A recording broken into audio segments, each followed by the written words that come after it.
Hey everybody, welcome back to another LEGO City Update. Jordan here. Today we're going to be working on the raised train track line. Also, I've got to go pick up some Bricklink orders that are going to give us some parts so that we can do that. Luckily for me, I have some of the parts available here today. So I'm going to get started right now just by adding essentially 8 bricks, 8 1x2 black bricks to all of these columns right here, which will help support our raised train line, because I need a total of 2 bricks on the bottom and 2 bricks on the top. That's 2x2 bricks, but I'm going to use the 1x2s because I have a ton of them in black right now. So 8 bricks total. The repetitive task of adding all of those to these supports is about to begin. So I've got to make enough of these so that it can go all the way around behind the Disney Castle, between the Loop Coaster and the Eiffel Tower, by the raised platform, past the Venetian houses over there, and then it's going to hang a left. It's going to come down this street here. I think there's going to be a train station either on the left side or right side. Haven't quite decided yet. Going to continue, going to turn here, go by the old Sanctum Sanctorum there. It's going to turn here, and then I'm going to reconnect with the train line over here. So I've got to make a lot of these pillars. However, they are spread out every 32 studs. So it's not as many as there could be, because it could go every 16 studs, but rather it's going 32. I've got to make myself some more Cold 911, which is from David's Tea. We have this in the house at all times in case he gets sick. It is magical. And so is this one here. It's called Throat Rescue. Actually, I think I'm going to go with this one. And the kids are still sick, so that's why I have to stay up late at night, because they're not sleeping well. So they're beside me on the couch here, well, at least Benjamin is right now. And I've probably got to go clear his snot. So yeah, definitely not going to get that train track built tonight. Roasted hazelnut cold brew with espresso cold foam. Ooh, that's how we're starting this morning. And how are you two this morning? You doing pretty awesome? You just hanging out? Yeah, he's like, I'm hanging out, Dad. Looking at my stuff. All my stuff. You like that?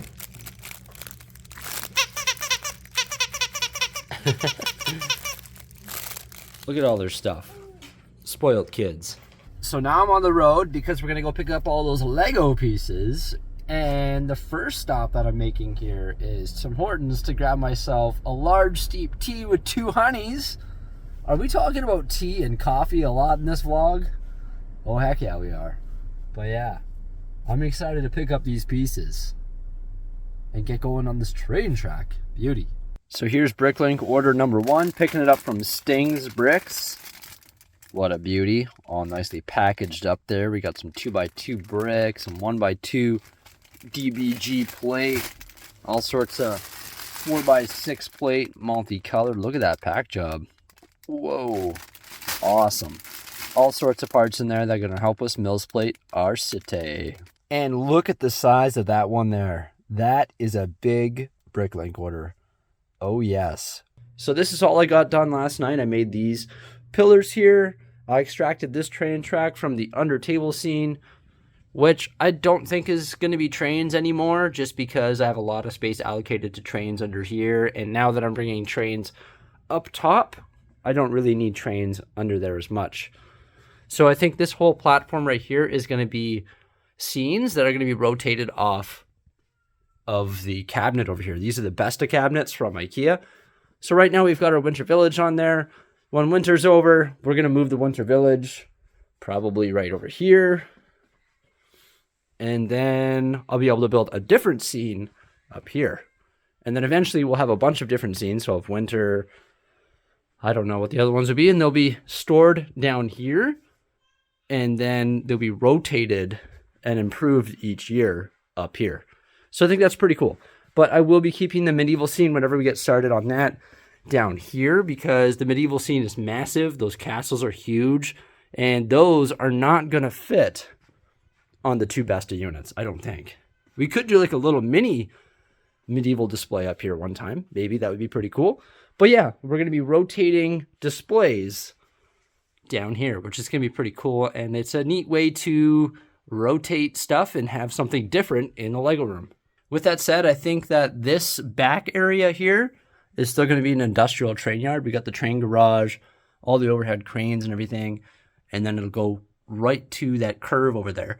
I think that'll be really neat, and we'll be able to do a really detailed job here one day. We'll be able to like ballast all the track and get it looking really good, like an actual industrial train yard.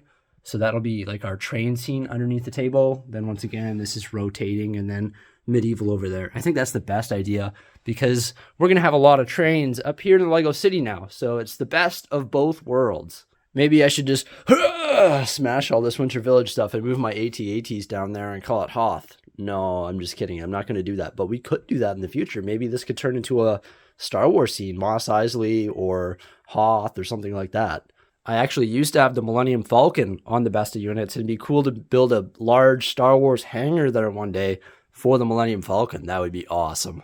Specifically the scene, the Death Star, when the Millennium Falcons landed, and you got all the stormtroopers, and then there's the lightsaber battle happening between Obi-Wan and Darth Vader. That would look really cool there, especially with the UCS Millennium Falcon. Yeah, that's a good idea. I love it. These are all the pieces from Sting's bricks. It's nothing too crazy. 2x2 bricks, 1x2 plate, 4x4 plate, 2x4 plate, 4x6 plate, 1x1 plate. Just bulk stuff that you need for ballasting train track and mills plating everything. Then over here I got all the stuff from Bricklord's T-Chest. Once again, same sort of stuff. But it's necessary to have all this stuff when building a modular Lego city. Using all of these parts, I've got to build a bunch of these. It's 2 segments of track, and it's all filled in with the dark gray plate. And that's our raised train lines. So yeah, I've just got to build a bunch of tracks like that. Woo! Very, very repetitive. But you know what? It's going to look good. So I quickly whipped up this design here for my curves for the raised train track. I think it looks pretty good. It's similar to the curves, which are L gauge standard, but it doesn't have the tiles that go over top. The train track ties. It's sort of hard to fill in that space because it's like a weird angle between the tracks. So I use those 1x2 plates with the slide and then also the corner plates. I've got my first curve pretty well set up there. It's fully supported, so that's good. There was some trial and error with just getting it all aligned. I actually made this little device right here. I'll call it my jig. This is how far apart the supports need to be. So I just go through and measure them all out. Now, it's actually not between the base plate seams because this train track is just inset a little bit so that it's beside the ground line there. So it's actually not what it would seem. And I actually prefer that because it doesn't lock the mills plates together. I'm just working on building another curve here. And another good way to fill in the interior would be use a wedge plate, just like that there. Ooh, I might want to use that rather than the 1x2 with the slide and the corner plate. I think that looks better. I've come to the conclusion that in order to do the snake curve, I have to use FlexiTrack because it's really hard to keep it in the center of the road using these standard tracks. Pretty much impossible if I want to do something like that there. The train track could come here and then between here and turn or go straight through. But that would make this pretty tight here. That pillar's sort of in the way, so it'd have to do some sort of interesting curve there as well. And I don't know if I want it to come through that narrow space. But that is another alternative if the road solution doesn't work. I might be wrong about the flex track. What I'm going to do is do like a trial run with just like a skeleton track, just try and bomb it up and see how it looks. Because I think the only way to do this is trial and error. It's almost like Godzilla went through my city. Ah! Wow. Okay, well, I think that might work. It's a rough draft, that's for sure. And as you can see from this perspective, it actually blends into the city. It doesn't even block Town Hall. Of course, when a train goes zooming by, it'll block Town Hall, but it's sort of hidden, which is actually pretty nice. And also visually here, it really doesn't take away from the city at all. In fact, when the trains go zooming by on it, I think it's going to add a ton to the city. Really just the most questionable thing about the raised train line is that turn there, but I think I'm on the right track to figuring it out. There's obviously a lot of different routes that the train could take, and I want to reduce the amount of curves, but I also want it to go down the most logical path because I want to put some train stations. And does it really make sense to have it follow the ground line the entire time? Probably not. It makes more sense to have it go a different route so there can be a train station somewhere else. I know there's a lot of trains in the city, but I just like the movement and I like the challenge of adding the raised line to the city, and I'm excited about it. So that's why I want to add it back, because I think it's just something different, something new, and it's just a good way to change up the city and change up my day. I like building raised train lines, and I haven't done it in a long time, so here we are. A piece that I'm finding helpful in some scenarios is the turntable piece, because it allows me to connect these at the right angle so they can connect to the curves. Also, what I could do is run plate in the center of the road, increasing the surface area of studs so that they can be mounted in different places. Pretty safe, it's pretty secure.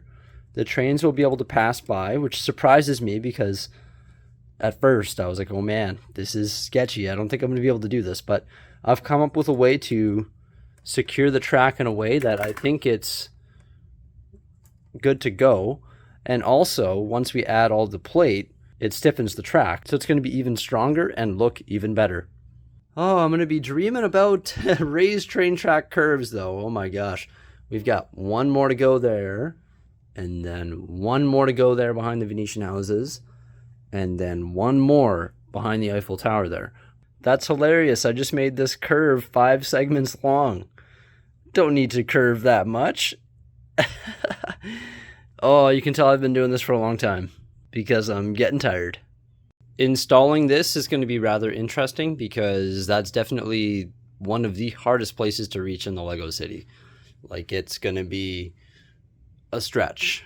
Today is a great example of why I need a helper, and that's why I recently hired somebody, but clearly we can't work together right now. But it'd be awesome to have a helper right now because I'm installing this train track, which is part intensive and requires different pieces, and I'm under the table, under the table, under the table. Whereas if I had somebody working over there making the ballast parts, like the ballast sections that I'm installing right now, and also throwing parts at me while I'm installing it, it would go so much quicker. There's just so much transport of back and forth and creating an S curve for this here and a regular curve for this over here and a double straight, and the train support with 4 bricks and 1 plate and 3 bricks and 2 plates to make sure it's all the same height based on the sidewalk and the grass and the road level. So it'd be really helpful to have somebody down here with me today just while I'm installing this, because it's just very part intensive and so much back and forth.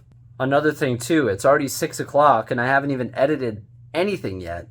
And there are a lot of outtakes in this video and a lot of editing that has to happen yet. So yeah, it's going to be a long night, but luckily I love doing this. So good news, everyone.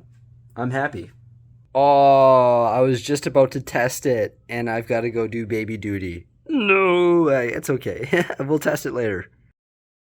Okay, let's do some light testing here. Got to be careful though, because the track comes to an end right there. Here we go. So obviously this area is smooth. The area in question though is coming up here.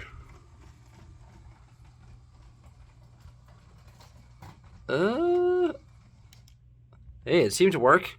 It seemed a bit rocky somewhere around here. Ooh, right there.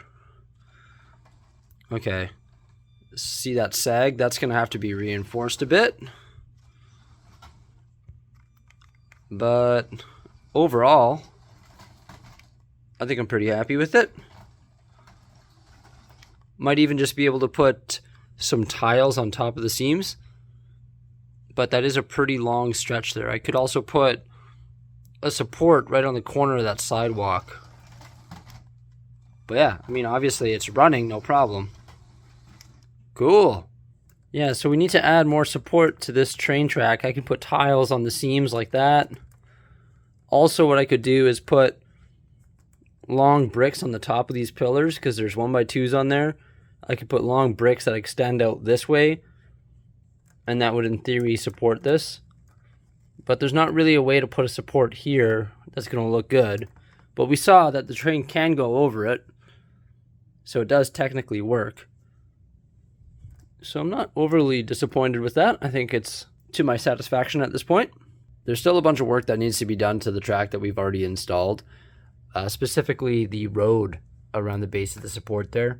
That's obviously pretty ugly. So I'm going to have to come up with a way to make that look a little bit better. I think what I'm going to do now is just create my straight segments, like a bunch of them. That's just sort of mindless. And then also probably 2 more curves. Maybe we'll just get like everything built, so then it's just a matter of installing it all.